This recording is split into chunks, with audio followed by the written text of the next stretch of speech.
Good morning फिर से। Welcome to north east PSC. मेरा नाम है आयन बैनर्जी और आप लोगों का आज जो प्रीवियस ईयर्स क्वेश्चन पेपर है, जैसे मैंने कहा था कि इसका सेकंड पार्ट होगा। हम आपके सामने वाले एग्जाम के लिए जो सीएसएल आने वाला है, तो उसके लिए हर एक सब्जेक्ट का अलग अलग से जो प्रीवियस ईयर्स क्वेश्चन पेपर्स हैं, जो क्वेश्चन आ चुके हैं, उनको हम डिस्कस करेंगे।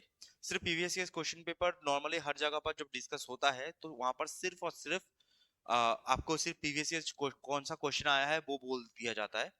मैं कोशिश कर रहा हूं ऐसे कि आपका जो सिर्फ प्रीवियस ईयर क्वेश्चन पेपर में वो जो चीज आपको हो ही हो, लेकिन उसके साथ जो चीजें आ सकती हैं, उसके साथ जो छोटी छोटी स्टैटिक चीजें हैं, वो भी आपको थोड़ा सा पता चले।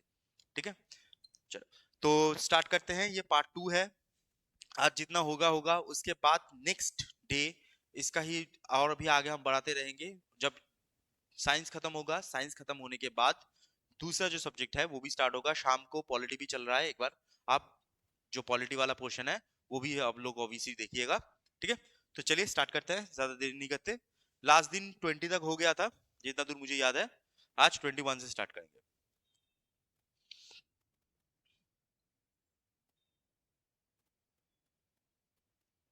ठीक है, चलिए। तो फर्स्ट क्वेश्चन है कि milk is heated about 70 degrees centigrade for 15 to 30 seconds, then suddenly chilled and stored. By doing it so prevent the growth of microbes. Identify the process discovered by Louis Pasteur. तो Louis Pasteur ने क्या किया था? Louis Pasteur ने milk को, ठीक है, 70 degree Fahrenheit 70 centigrade पर थोड़ा सा गर्म करके उन्होंने इसको स्टोर कर दिया। ये जो सिस्टम होता है ये आज बहुत ज्यादा यूज होता है टू प्रिजर्व द मिल्क। ठीक है, ये क्या होता है? आपके पास 30 सेकंड है, जैसे लास्ट दिन भी हुआ था, आज भी सेम चीज है। आपके पास 30 सेकंड मैं दूंगा, आप लोग आंसर दीजिएगा, उसके बाद हम चलेंगे आंसर पर। ठीक है,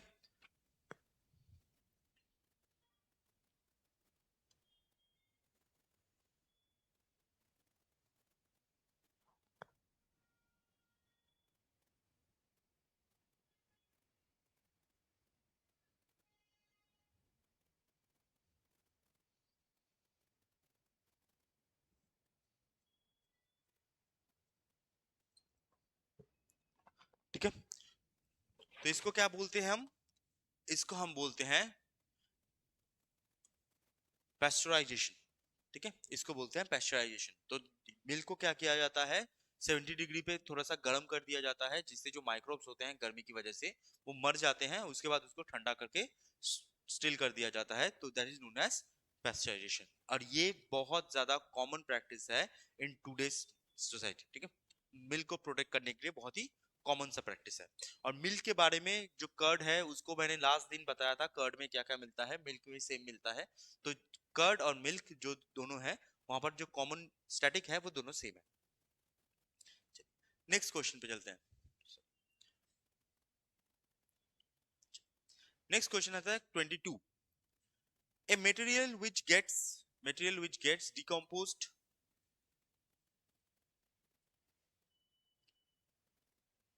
material which gets decomposed through the natural processes such as action by bacteria is called।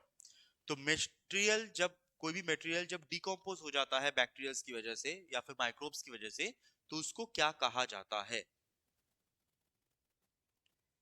ठीक है, आप लोग आंसर देना स्टार्ट कीजिए। 30 सेकंड आपके पास है, आप लोग आंसर देना स्टार्ट कीजिए। सही हो गलत हो डजंट मैटर। अगर सही हुआ तो बहुत बढ़िया, अगर गलत हुआ तो आप गलत से सही सीख जाओगे। ठीक है, तो जितना हो सके आंसर देने की कोशिश करो।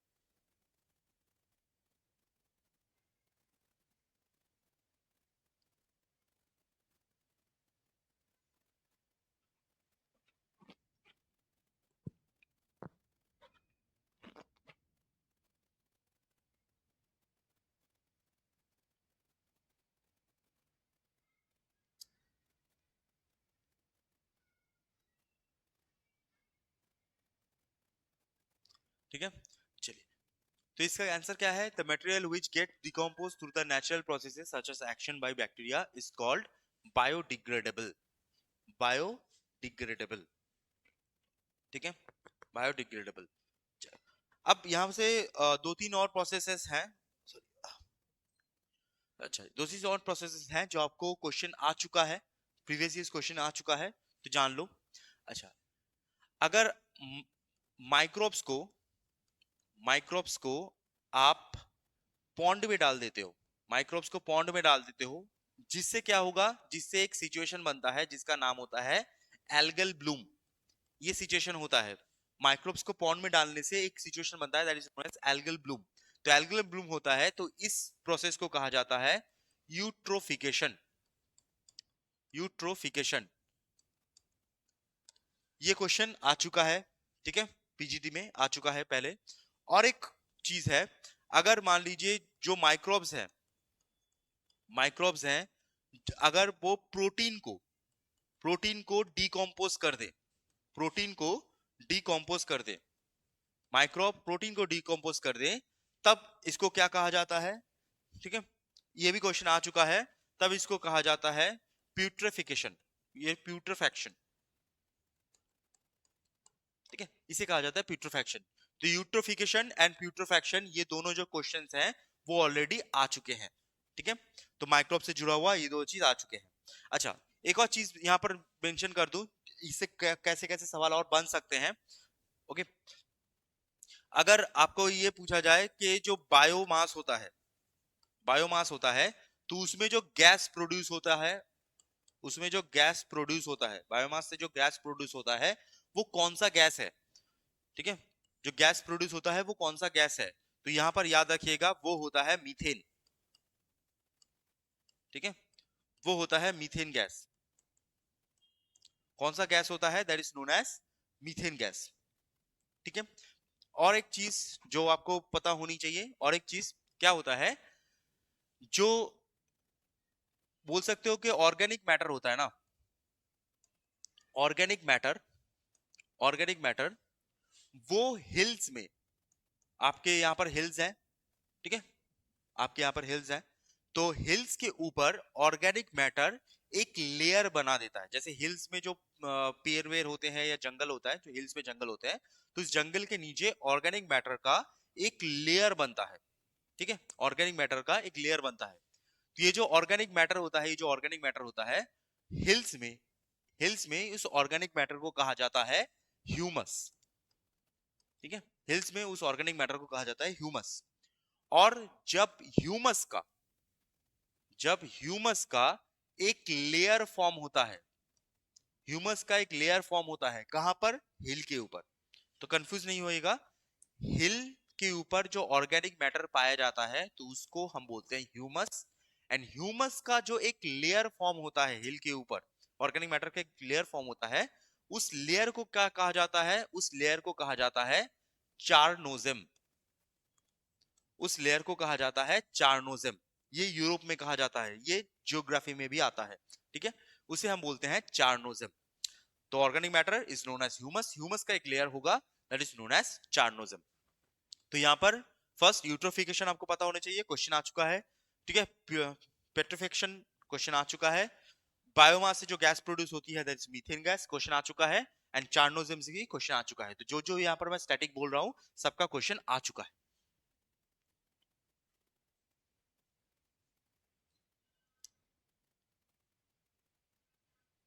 हाँ भाई, होता तो है।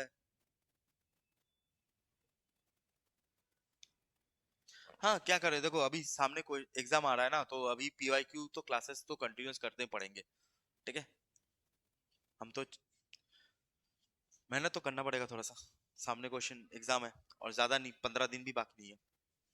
चलो,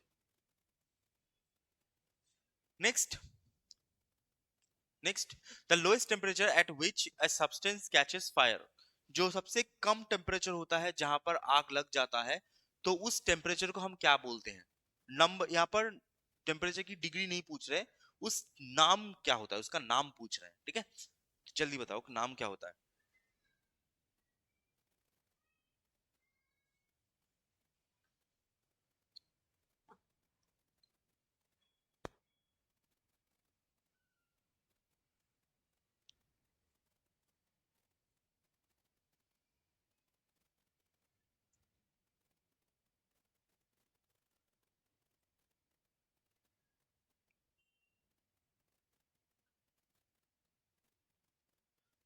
तो इसका नाम क्या होता है?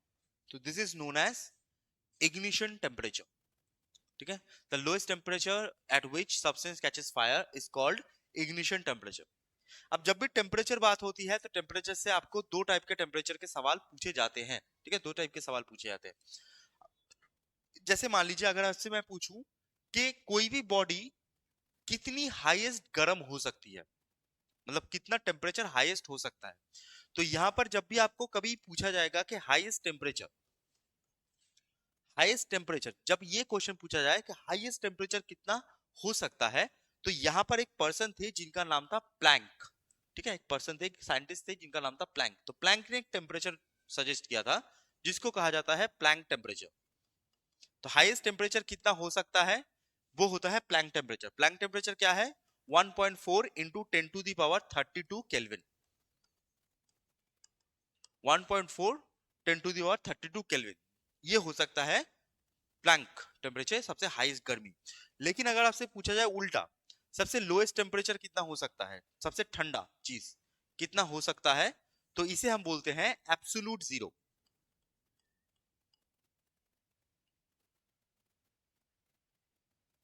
ठीक है, इसको हम बोलते हैं एब्सोल्यूट जीरो। एब्सोल्यूट जीरो ये होता है -273 डिग्री केल्विन। ये होता है -273 degree kelvin, this is known as absolute zero. तो सब यूनिवर्स में सबसे ज्यादा गर्मी कितना हो सकता है प्लैंक टेम्परेचर के हिसाब से, और सबसे ज्यादा ठंडा कहां पर हो सकता है, वो होता है एब्सोल्यूट जीरो। ठीक है, तो टेम्परेचर से ये दो सवाल आते हैं, जो आपको पता हो तो बढ़िया। ठीक है, चलिए नेक्स्ट क्वेश्चन पे चलते हैं।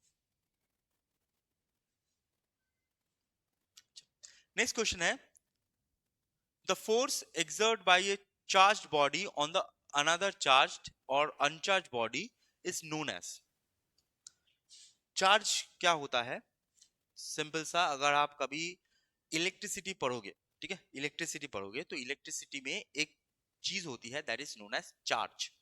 What is charge?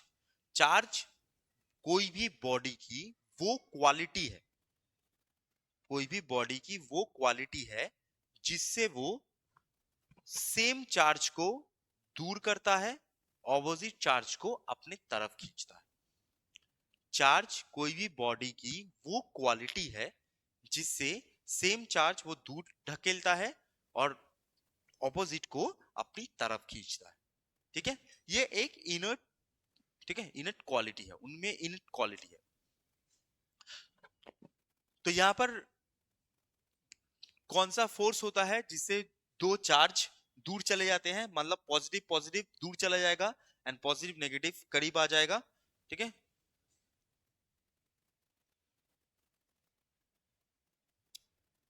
Positive negative करीब आ जाएगा, दैट इज नोन एज, अच्छा यहां पर लिखा भूल गलत है, ठीक है, दैट इज इलेक्ट्रोस्टैटिक होगा, that is electrostatic force. The force exerted by charged body in the another charge or uncharged body is known as electrostatic force। ठीक है, इलेक्ट्रोस्टैटिक फोर्स। अब यहां पर एक चीज याद रखिएगा, जब भी चार्ज की बात की जाएगी, इलेक्ट्रिक चार्ज, इलेक्ट्रिक चार्ज, उसका जो यूनिट होता है, चार्ज का जो यूनिट होता है that is known as coulomb.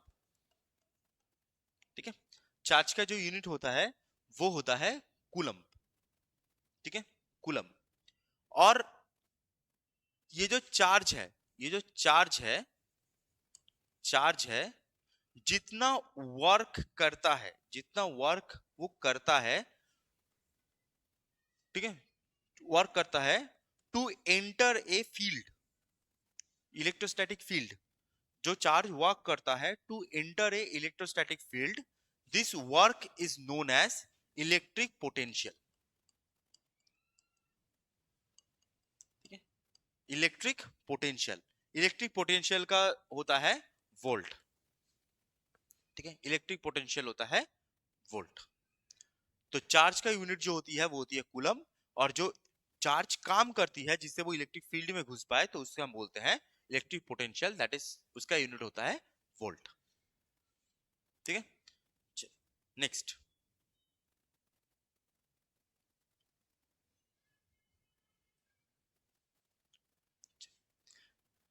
Next question है, the process of depositing a layer of any desired metal on another material by means of electricity is called.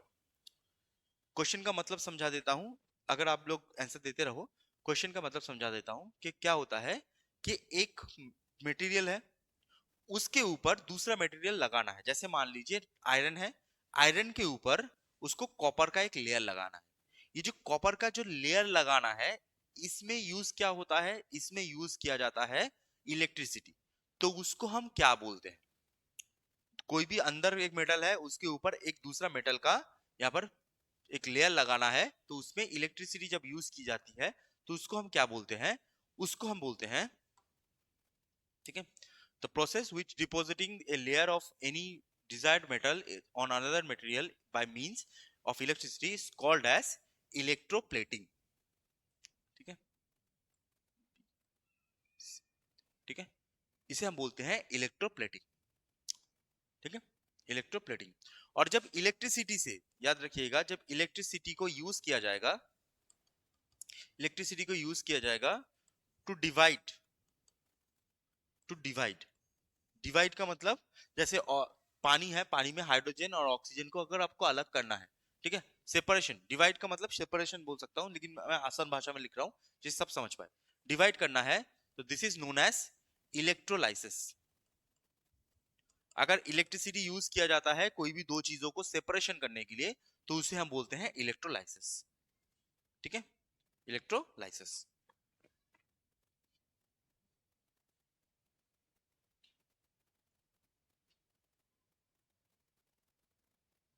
ठीक है, चलिए नेक्स्ट क्वेश्चन पे चलते हैं।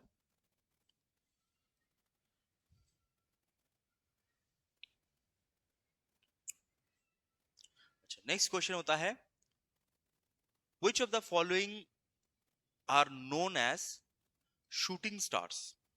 तो शूटिंग स्टार जो होता है, जो हम नॉर्मली कभी कभी आप लोग में से बहुत सारे लोग ने प्रे भी किया होगा, ऑब्वियसली प्रे भी किया होगा, तो शूटिंग स्टार जो होती है तो उसको क्या बोलते हैं? शूटिंग स्टार क्या होता है? तो shooting star, which of the following also known as shooting star is known as meteors। ठीक है, meteors। तो meteors को हम बोलते हैं शूटिंग स्टार। अब यहां पर दो वर्ड्स आती हैं, एक चीज याद रखिएगा, एक होता है आपका एस्टेरॉइड। एस्टेरॉइड वो होता है जब वो स्पेस में होगा। ठीक है, जब वो स्पेस में होता है तब उसे हम बोलते हैं एस्टेरॉइड या मीटियोरॉइड। ओके, मीटियर्स कब होते हैं? जब वो अर्थ का, अर्थ के एटमॉस्फेयर में हो, अर्थ के एटमॉस्फेयर में वो बर्निंग हो रहा है। अर्थ के एटमॉस्फेयर में जब वो बर्निंग होगा, आग जल जाएगा, तब उसे हम बोलते हैं मीटियोर। ठीक है, बाहर एस्टेरॉइड या मीटियोरॉइड, उसके बाद आता है आपका मीटियोर जो बर्निंग होगा।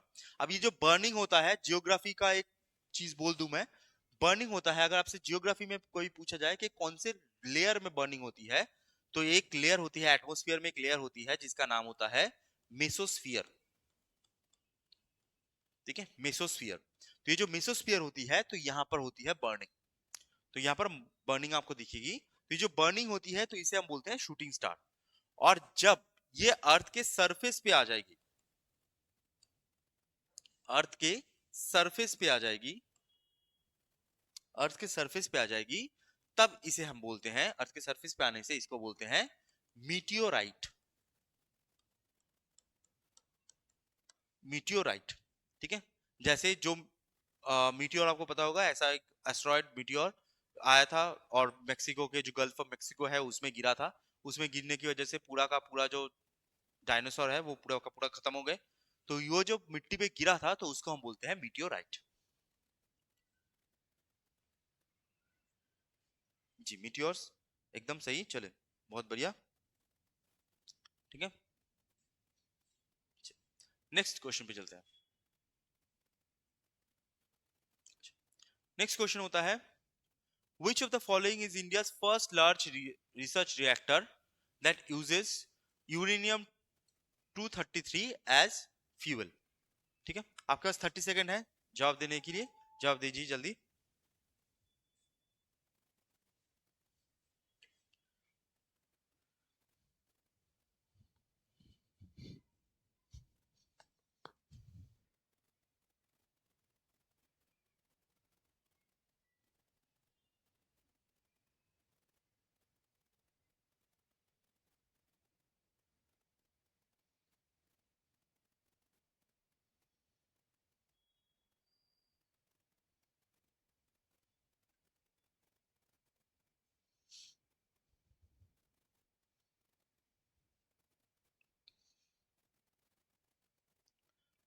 चलिए, बहुत बढ़िया आंसर आ रहा है, बहुत बढ़िया, बहुत बढ़िया।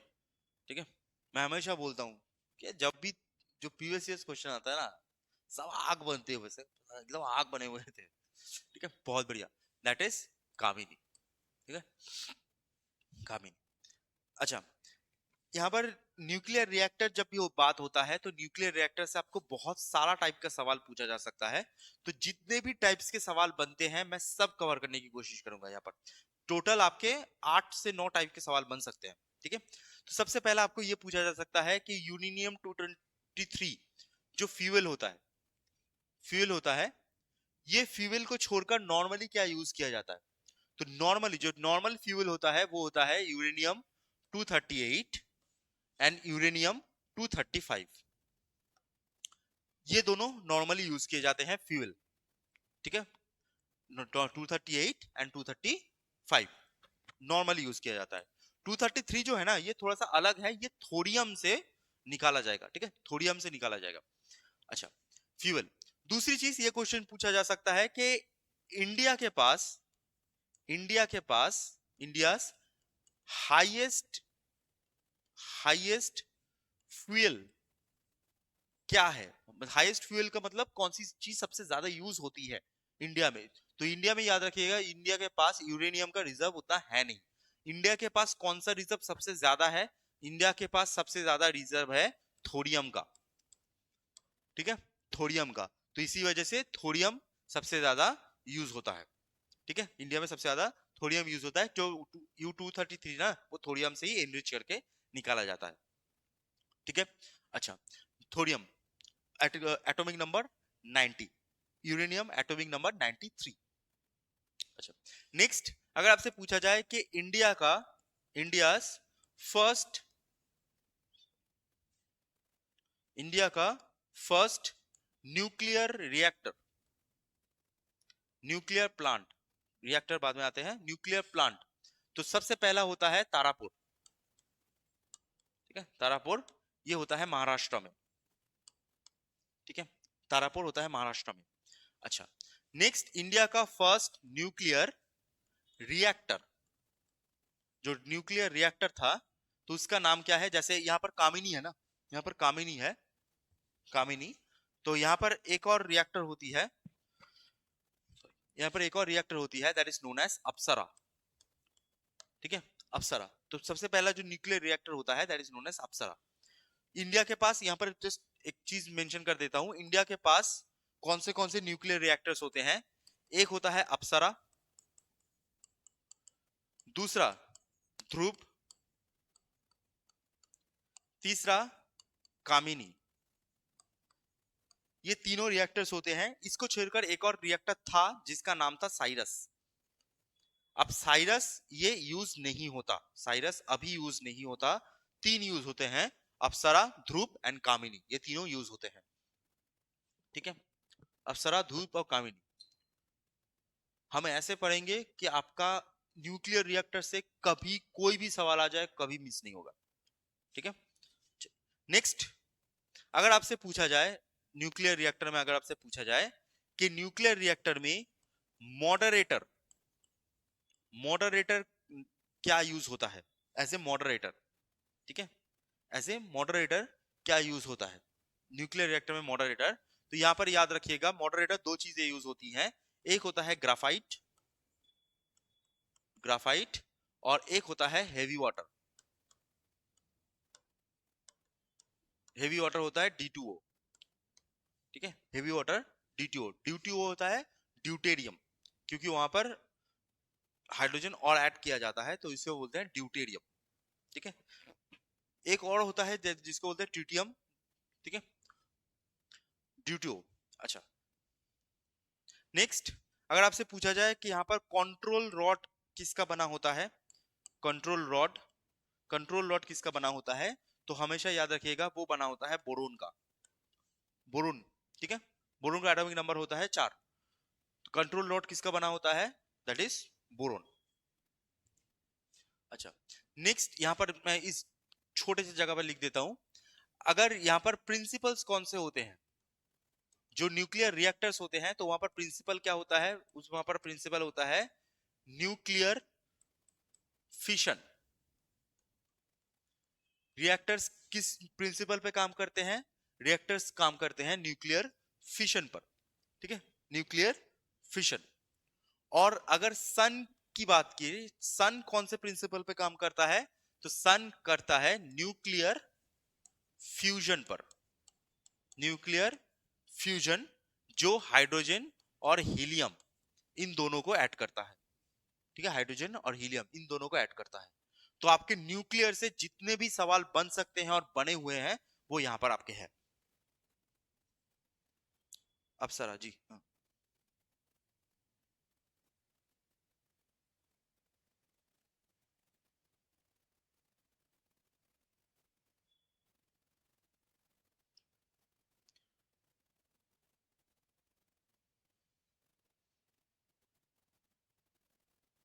ठीक है, चलिए जी, अप्सरा है, बहुत बढ़िया।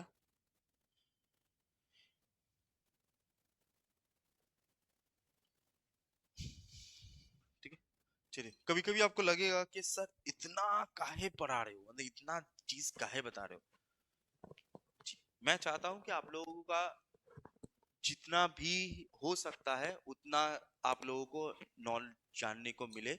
आप लोगों को जब एग्जाम में जाओ तो उतना ज्यादा आपको डर ना लगे, ठीक है। आपको लग सकता है कि सर इतना ज्यादा जानने की जरूरत नहीं है, जस्ट यहाँ पर लिखा हुआ है, जस्ट पढ़ा के, एक दो पढ़ा के पूरा पूरा खत्म करो। ये आपका बात भी सही है, लेकिन सीधी सी बात है, मैं इंसान हूँ ढीठ, ठीक है, इंसान ढीठ हूं मैं।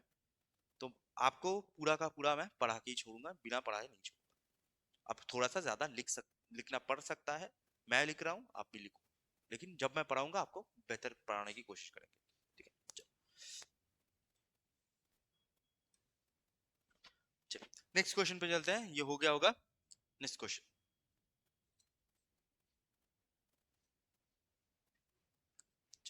नेक्स्ट क्वेश्चन है, ये वाला बहुत ही इंटरेस्टिंग क्वेश्चन है।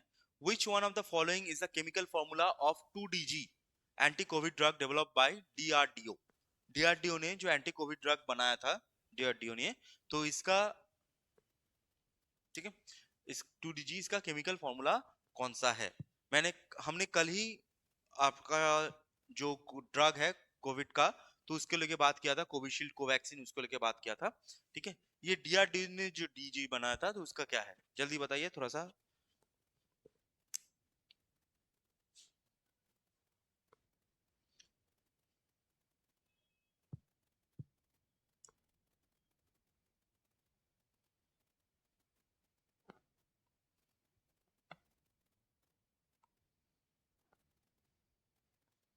चलिए, बहुत बढ़िया, ठीक है, बहुत बढ़िया। दुगे ने तो आग लगा के रखा है भाई, ठीक है, दुगे ने आग लगा के रखा है, ठीक है जी, एकदम बहुत बढ़िया।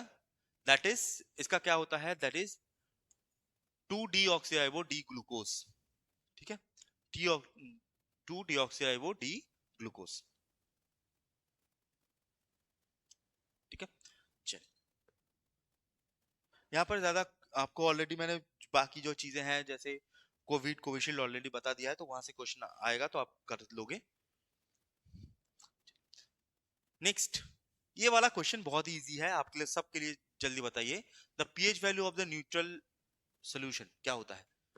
PH value of the neutral solution, ठीक है, क्या होता है?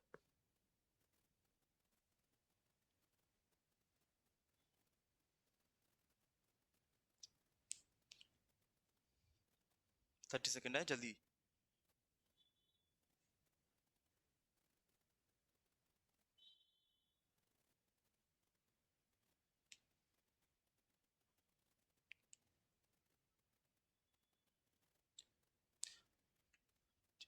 ठीक है जी, आपका इकोनॉमिक्स का भी अलग से ये और किया जाएगा, ठीक है। लेकिन अगर आप इकोनॉमिक्स की टॉपिक की बात कर रहे हो, मैं थोड़ा सा साइड ले जाके बात कर रहा हूँ। इकोनॉमिक की टॉपिक की बात कर रहे हो तो इकोनॉमिक में 4-5 टॉपिक्स होते हैं जहां से सबसे ज्यादा क्वेश्चन बनने के चांसेस होते हैं, ठीक है। बहुत ही रेयर आते हैं बट आते हैं। जैसे मान लीजिए प्लानिंग कमीशन, मतलब जो 5 ईयर प्लान्स है, इकोनॉमिक्स में 5 ईयर प्लान्स, वहां से क्वेश्चन आता है। इन्फ्लेशन से क्वेश्चन आता है, ठीक है। National income, GDP, NDP, GNP, ठीक है, एनएनपी ये सब क्या होते हैं, नेशनल इनकम, इधर से क्वेश्चन आता है। नेक्स्ट जो नॉर्मल आपका सबसे बेसिक जो पोर्शन है, supply and demand. Supply and demand क्या होता है, और 5 types of economy. Types of economy मतलब ओपन इकोनॉमी क्या होती है, क्लोज्ड इकोनॉमी क्या होती है, मिक्स्ड इकोनॉमी क्या होती है, किसने किया था। तो ये टाइप के जो 5 जगह होती हैं, इन जगह से सबसे ज्यादा क्वेश्चन आपके सीएजीएल सीएचएसएल में क्वेश्चन आता है। ठीक है, इसको छोड़कर भी आ चुका है, लेकिन मैक्सिमम इन्हीं 5 टॉपिक में आता है। प्लानिंग कमीशन या फिर 5 ईयर प्लान्स, दूसरा इन्फ्लेशन, तीसरा आपका क्या बोलते हैं इसको, हाँ, NDP GDP that is national income, basic of economics and types of economics. ठीक है, चल तो ये वाला क्वेश्चन आते हैं। तो the pH value of the neutral solution is 7 जी एकदम। तो यहाँ पे क्या होता है, 0 to 7, 0 to 7 होता है आपका एसिड, 7 to 8 यहां पर होता है न्यूट्रल,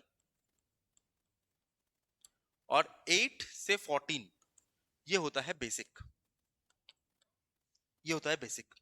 अभी जो न्यूट्रल होती है, ये जो न्यूट्रल होता है, एक चीज याद रखिएगा, आपकी बॉडी की मैक्सिमम जो चीजें या फिर जो हम खाते हैं, मैक्सिमम जो चीजें खाते हैं वो न्यूट्रल में ही आ जाती है, मैक्सिमम चीजें। ठीक है, कुछ कुछ चीजें को छोड़कर। अब जब भी एसिड की बात होती है तो यहाँ पर पीएच वैल्यू की बात होती है। तो यहाँ पर क्वेश्चन पूछा जा चुका है, तो पीएच, ये जो वर्ड आता है पीएच, तो पीएच का होता है proportion of hydrogen, proportion of hydrogen. तो ये जो पीएच होती है, तो जो एसिड होती है, तो एसिड होती है, तो एसिड क्या होता है, एसिड होता है H प्लस, और जो बेस होता है, बेस होता है OH माइनस। ठीक है, एसिड होता है H प्लस, बेस होता है OH माइनस। इसका मतलब क्या है, मतलब समझा देता हूं। अगर आप एसिड को पानी में डाल दोगे, एसिड को पानी में डालोगे, तो पानी में वो H प्लस जो आयन है उसको निकालना स्टार्ट करेगा, एसिड अपने से अंदर से H प्लस आयन को निकाल देगा। और जो अगर बेस को तुम पानी में डालोगे, तो अपने अंदर से वो OH माइनस जो है, O, एक तो ऑक्सीजन निकलेगा, और जो H माइनस है वो निकालना स्टार्ट कर देगा, मतलब H का जो इलेक्ट्रॉन है वो निकालना स्टार्ट कर देगा। ठीक है, अच्छा ये तो हुई इसकी बात। अब यहाँ पर एक और सवाल आपको आता है, that is known as litmus paper से लेकर। ठीक है, लिटमस पेपर, लिटमस पेपर। तो लिटमस पेपर क्या होता है, लिटमस पेपर को आप ऐसे याद रखो, अगर आप लिटमस पेपर में एसिड यूज करोगे तो इसका कलर हो जाएगा रेड, और अगर आप बेस यूज करोगे तो उसका कलर हो जाएगा ब्लू, बेस यूज करोगे तो उसका कलर हो जाएगा ब्लू। लेकिन अगर आपसे कुछ क्वेश्चन पूछा जाए कि लिटमस पेपर जो है वो बनता किससे है, लिटमस पेपर असली में है क्या, तो लिटमस पेपर असली में होता है एक लाइकेन।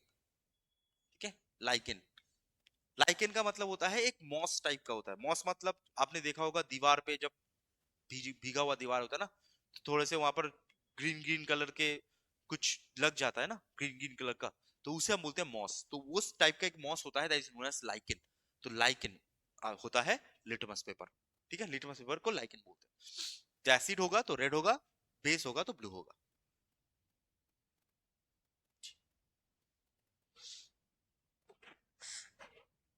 ठीक है, चलिए नेक्स्ट क्वेश्चन पे चलते हैं, नेक्स्ट क्वेश्चन पे चलते हैं।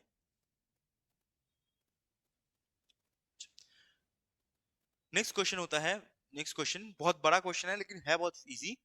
Microbial diseases that can be spread from an infected person to a healthy person through air, water, food or physical contact is called as। Simple सा भाषा में कह रहा है कि अगर कोई बीमार पर्सन है, वो अगर किसी दूसरे पर्सन को फिजिकल कांटेक्ट करता है, या फिर छींकता है जिसमें हवा से जाए, पानी से जाए, या फिर खाने की वजह से खाना से जाए, तो उसको हम क्या बोलते हैं, जब एक पर्सन से दूसरे पर्सन तक बीमारी फैलती है तो उसको हम क्या बोलते हैं। ठीक है, चलिए बताइए क्या बोलते हैं।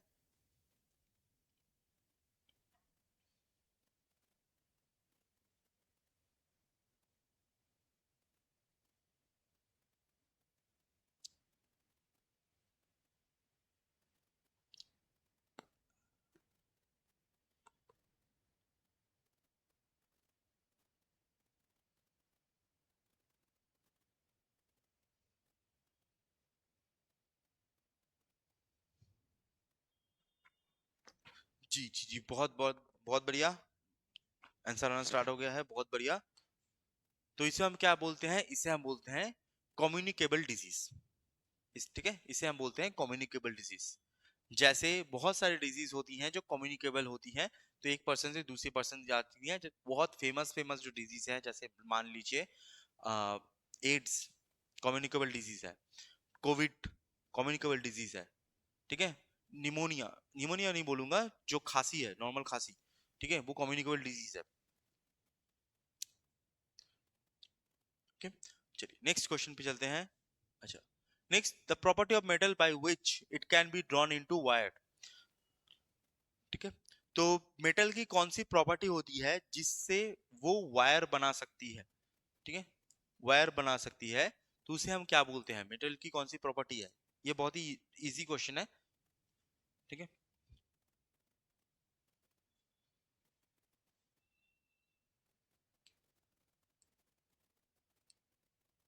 अच्छा, यहाँ पर वर्ल्ड एक चीज लिखा यहाँ पर, ये वाला आंसर गलत, यहाँ पर होगा डक्टिलिटी, ठीक है, ये यूटिलिटी लिख दिया है उसने, ये डक्टिलिटी लिखा है, ठीक है, बी होगा बी, बी में डक्टिलिटी है।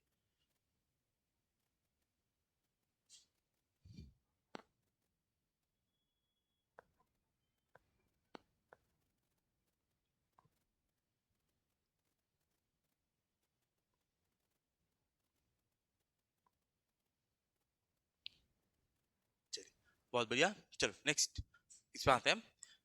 तो the property of metal by which it can be drawn into wire is called ductility, ठीक है।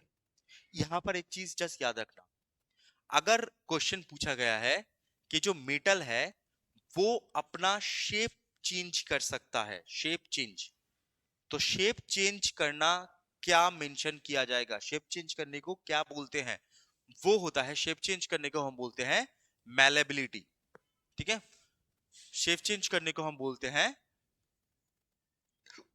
मैलेबिलिटी।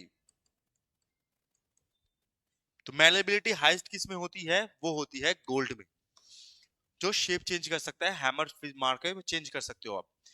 डक्टिलिटी क्या होती है, डक्टिलिटी का मतलब होता है जब वो वायर बनने स्टार्ट करे, जब मेटल को वायर बना देती है तो उसको हम बोलते हैं डक्टिलिटी। ये जो डक्टिलिटी होती है ये होती है कॉपर की highest,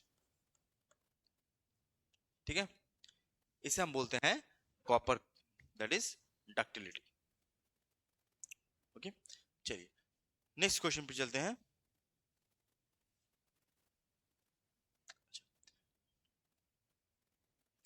Since the metals produces ringing sound, they are said to, जल्दी जल्दी बताइए।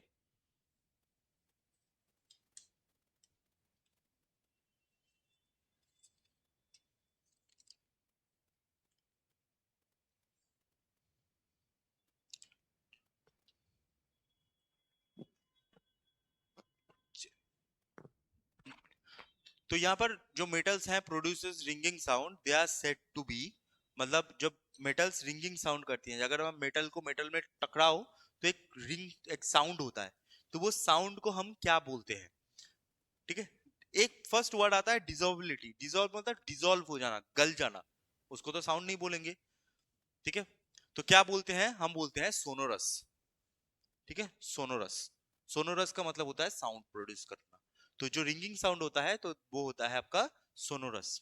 एब्जॉर्बिंग मतलब एब्जॉर्ब कर लेना, फर्टिलिटी का मतलब जो नेक्स्ट जनरेशन आ सकता है, नेक्स्ट जनरेशन लाने के लिए उसको बोलते हैं फर्टिलिटी, ठीक है, तो that is known as sonorous. जो चार ऑप्शंस है पूरा अलग अलग है, sonorous. Okay, next,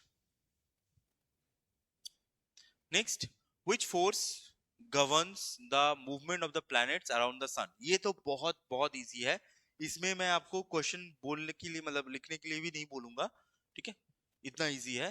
that which force governs the movement of the planet around the sun, तो सन के चारों तरफ जो मूवमेंट हो रहा है तो किसकी वजह से हो रहा है, ये हो रहा है ग्रेविटेशनल फोर्स की वजह से, ठीक है, इस ये होता है आपका ग्रेविटेशनल फोर्स की वजह से।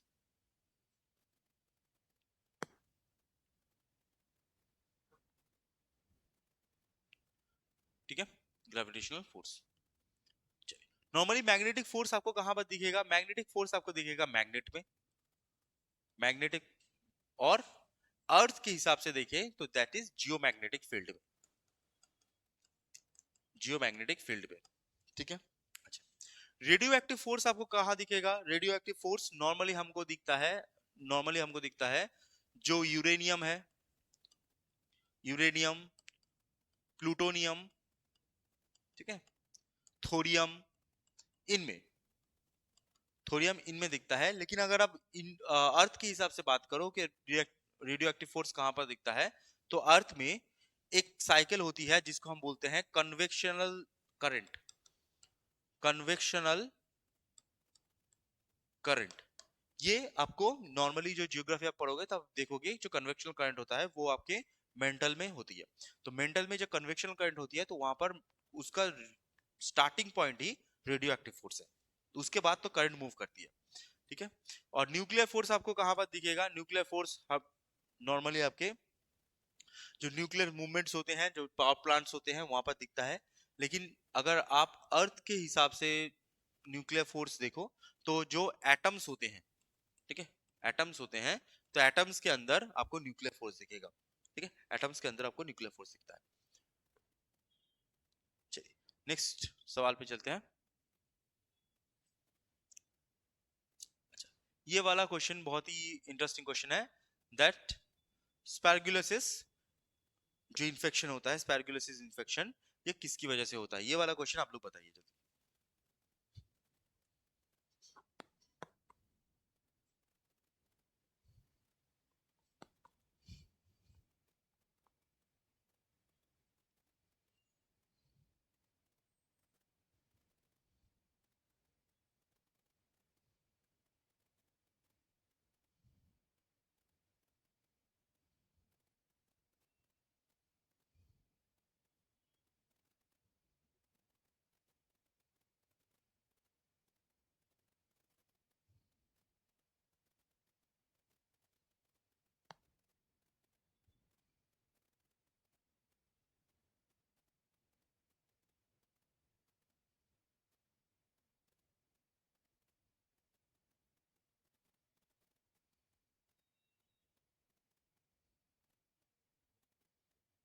जी फंगस, बहुत बढ़िया। और कोई?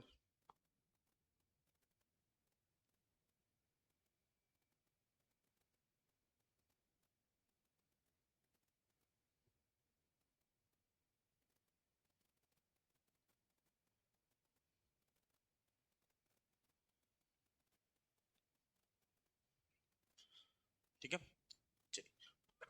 जी स्पैर्गुलोसिस असल में होता क्या है, थोड़ा सा मैं यहाँ पर बता देता हूँ। स्पैर्गुलोसिस असल में होता क्या है, ये जो स्पैर्गुलोसिस होता है इसको कभी कभी आप एस्पेरगुलोसिस भी बोलते हैं, ठीक है। स्पैर्गुलोसिस और एस्पेरगुलोसिस दोनों सेम ही चीज है। स्पैर्गुलोसिस या एस्पेरगुलोसिस होती क्या है, जो सॉइल होती है या फिर जो पत्ते जो खराब होते हैं ना, तो उसमें फंगस, कभी कभी मोल्ड फंगस जम जाता है। वो जो फंगस है वो आपके नाक से आपके लंग्स में चली गई, साइनस का जिसको प्रॉब्लम है या ब्रीदिंग प्रॉब्लम है तो उनके लिए बहुत ज्यादा प्रॉब्लमेटिक होता है। तो दिस इज नोन एज एस्पेरगुलोसिस, ठीक है। ये कहां पर जाती है? ये ब्रीदिंग प्रॉब्लम करवाती है, ये लंग्स में होती है। तो यहाँ पर किसकी वजह से होती है? ये होती है फंगस की वजह से। बहुत बढ़िया, ठीक है, ये होती है आपकी फंगस की वजह से। अच्छा, तो जब भी आपका फंगस की वजह से एक और क्वेश्चन पूछा जाता है, ठीक है, फंगस की वजह से एक और क्वेश्चन पूछा जाता है जो बहुत बार पूछा जा चुका है, तो यहाँ पर याद रखिएगा, दैट इज एथलेटिक फुट या एथलीट्स फुट। एथलीट्स फुट नाम की एक डिजीज होती है, एथलीट्स फुट नाम की, वो भी फंगस की वजह से ही होती है, ठीक है। तो फंगस की वजह से दोनों जो होती हैं आपको डिजीज, मैं यहाँ पर बोल दूं, यहाँ पर बहुत सारे डिजीज हैं, ऑब्वियसली बहुत सारे डिजीज हैं। तो बहुत सारे डिजीज को सब तो पढ़ नहीं सकते ऑब्वियसली, लेकिन आपको डिजीज का मैक्सिमम जो पोर्शन है आपको याद रखना पड़ेगा कि बैक्टीरिया से क्या होता है, वायरस से क्या होता है, कॉलेरा, सॉरी, प्रोटोजोआ से क्या होता है, फंगस से क्या होता है, ठीक है। तो ये डिजीज का जो पोर्शन है यहाँ पर क्वेश्चन आता ही आता है, डिजीज को आपको पढ़ना ही पढ़ना पड़ेगा। और एक जगह से याद रखिएगा, विटामिन से भी डिजीज होता है, ठीक है, विटामिन की कमी से, तो वो डिजीज भी आपको पूछी जाती है। जैसे फॉर एग्जाम्पल अगर आपसे पूछा जाए नाइट ब्लाइंडनेस, नाइट ब्लाइंडनेस वो होता है ए की वजह से, ठीक है। अच्छा, उसके बाद बेरी बेरी, बेरी बेरी वो होता है B1, ठीक है। स्कर्वी, स्कर्वी सी, ठीक है। रिकेट जो बहुत फेमस है, मैं उनके बोल रहा हूं, रिकेट डी, ठीक है। अच्छा, इनफर्टिलिटी, इनफर्टिलिटी ई। तो ये सब जो नाम, ये सब जो होते हैं, ये बहुत ज्यादा कॉमन है, और ये जो डिजीजेस हैं ये भी पूछे जाते हैं, ठीक है। ये सबसे कॉमन कॉमन डिजीज है जो एग्जाम में पूछी जाती हैं apart from this type of diseases. चलिए नेक्स्ट चलते हैं।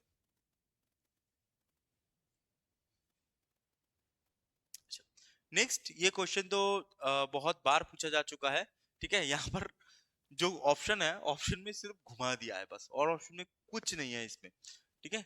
The who discovered the vaccine of smallpox, तो स्मॉल पॉक्स के वैक्सीन को किसने डिस्कवर किया था? स्मॉल पॉक्स की वैक्सीन को, that is known as Edward Jenner. तो स्मॉल पॉक्स वैक्सीन किसने डिस्कवर किया था? स्मॉल पॉक्स वैक्सीन डिस्कवर किया गया था बाय एडवर्ड जेना। अच्छा, आप में से कोई बता सकता है, कल ही मैंने बताया था, कल ही हमने पढ़ा था इसको, कल मतलब लास्ट डे, चिकन पॉक्स का वैक्सीन का नाम क्या है? चिकन पॉक्स के वैक्सीन का नाम क्या है, बताइए तो। देखा, मैंने आप लोगों को हमेशा बोला है कि जब थ्योरी आप पढ़ लोगे ना, तो हर जगह पर थ्योरीज ऐसे घूम घूम के आती हैं, आपको बार बार उसी चीज को पढ़ने की जरूरत नहीं होती। एक बार अंदर वाला जो थ्योरी पढ़ लो, तो सब कुछ वही सेम चीज ही घूम घूम के आता है, ठीक है। ये सब जगह पर अप्लाई होता है, सब जगह पर अप्लाई होता है, ठीक है। तो चिकन पॉक्स की वैक्सीन का नाम क्या होता है? चिकन पॉक्स की वैक्सीन का नाम होता है विक्सीनिया, है ना, मैंने कहा था विक्सीनिया,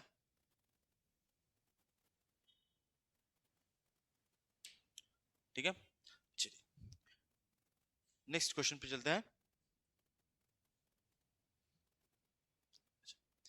नेक्स्ट क्वेश्चन होता है the chemical process in which substance react with oxygen gives off heat is called. तो केमिकल प्रोसेस जिसमें ऑक्सीजन के साथ वो आग बना देता है, ठीक है, हीट आग बना देता है, तो इसको क्या बोलते हैं? बहुत ही इजी इजी सवाल है, ठीक है। और आज का ये लास्ट सवाल है, इसके बाद हम नेक्स्ट कल बाकी जो पोर्शन है वो हम कल देखेंगे। ये आज का लास्ट सवाल है, ठीक है। The chemical process in which substance react to oxygen is called combustion, combustion उसको बोलते हैं कंबशन। ये तो कंबशन हुई थी नॉर्मल बात, लेकिन अगर आपसे ये पूछा जाए, अगर ये पूछा जाए कि कौन सा गैस है, कौन सा गैस है जो ऑक्सीजन को डाइल्यूट करके रखती है, ऑक्सीजन को डाइल्यूट करके रखती है, जिससे कंट्रोल्ड कंबशन हो पाए, कंट्रोल्ड कंबशन हो पाए, ऑक्सीजन को डाइल्यूट करके रखती है जिससे कंट्रोल्ड कंबशन हो, तो कौन सा गैस है? जल्दी बताइए, कौन सा गैस होता है? ऑक्सीजन को डाइल्यूट करके रखना मतलब क्या होता है कि ऑक्सीजन के साथ वो घुल जाता है, जिसकी वजह से ऑक्सीजन हर जगह पर नहीं जलता। नहीं तो अगर यहाँ पर आग लगाओ तो पूरा का पूरा ऑक्सीजन जल जाता, अगर प्योर ऑक्सीजन होता पूरा का पूरा जल जाता। तो इसी वजह से ऑक्सीजन को डाइल्यूट करने का काम करती है ये गैस, ठीक है। कौन सी गैस होती है? कंबशन, जी, सी एकदम। कौन सी गैस होती है, जल्दी बताइए।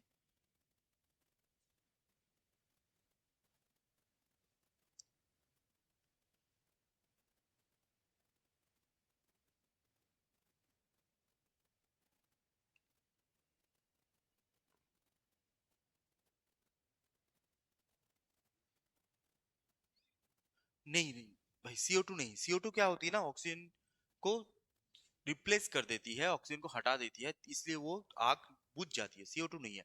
डाई ऑक्सीजन को डाइल्यूट करके रखती है, that is known as nitrogen, ठीक है। नाइट्रोजन ऑक्सीजन को डाइल्यूट करके रखती है जिससे कंट्रोल्ड कंबशन हो पाए, कंबशन तो हो, आग तो जले, लेकिन कंट्रोल में रहे, ऐसा नहीं कि पूरा का पूरा सब कुछ जल जाए, ऐसा नहीं होना चाहिए, ठीक है। चलिए, तो आज इतना ही रखते हैं। कल आप लोगों का जो बाकी जो पूरा पोर्शन है, कल हम पूरा पोर्शन देखेंगे, ठीक, कल खत्म करेंगे। और जो थ्योरीज हैं, जैसे मैंने आपको 2 क्लास में कैसे निकालना होता है, कैसे चीजें होती हैं, मैंने सिखा आपको, जितना हो सके मैंने बताया। इसके बाद से हम जितना हो पाए उसको आपके ऊपर मैं थोड़ा सा छोड़ूंगा कि आप लोग इसको, जितने भी क्वेश्चंस हैं क्वेश्चन से जितना हो सके आप लोग स्टैटिक को निकालो। ठीक है, जब तक आप नहीं करोगे ना तब तक आप लोगों को ये समझ नहीं आएगा, ऐसा लगेगा कि मुझे बहुत पता है तो मैं बहुत लिख रहा हूँ, ऐसा नहीं है। आप लोग जब तक नहीं करोगे तो आपको वो चीजें दिमाग में सेट नहीं होगी। ठीक है, तो चलिए आज के लिए इतना ही रखते हैं। Thank you so much. और नेक्स्ट कल वही सेम चीज, 10 बजे से करंट अफेयर्स, 11 बजे से पीवाईक्यू। ठीक है, चलिए, थैंक यू सो मच।